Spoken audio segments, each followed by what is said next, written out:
Honestly, at this point, are we even going to see the merger? As we know, Kenjaku's giant plan is to merge all of Japan with Tengen and create some new kind of being.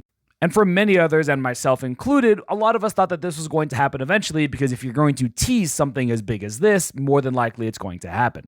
Kind of in the same vein where Frieza says that he has a final form, so we know that eventually we're going to see it, or Mastered Ultra Instinct being teased, knowing that we're going to eventually see that too. However, because of the recent events, I'm starting to think that maybe this might not actually happen. Yuta still has a lot to do, but being inside of Gojo's body, if he truly has all of his refinement, all of his experience, and all of his curse techniques along with his copy technique, then yeah, things are looking very favorable for the heroes.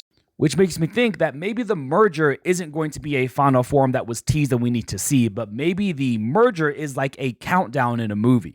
Take, for example, Winter Soldier in the Marvel Cinematic Universe. In that movie, the big countdown was actually the algorithm being put into the helicarriers, and from there, the helicarriers are going to destroy everybody who is against Hydra. And so that's not really a form being teased, but just the big bad guy's final plan. To which the heroes eventually stop, and so you don't ever actually get to see it come to fruition. What if Kenjaku's merger is going to be that instead? As we know, Kenjaku actually got defeated in a way that we didn't expect, so it would be pretty possible that the merger will just never happen to begin with. Which also makes sense narratively, because if the merger were to happen, what would be next? It would be Sukuna versus the merger unless Yuji somehow takes control of the merger because Kenjaku specifically bred him, but now we know that he specifically bred him with Sukuna's fingers. So his goal creation was just to have a vessel for Sukuna, not necessarily a vessel for the merger. And so if it ends up just being Sukuna versus the merger at the very end, in my opinion, that would be a pretty lackluster ending.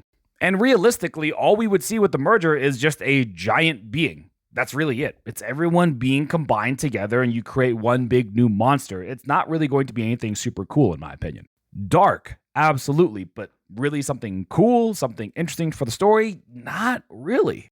At least not in my opinion, not from what the information we've gotten about what the merger actually is.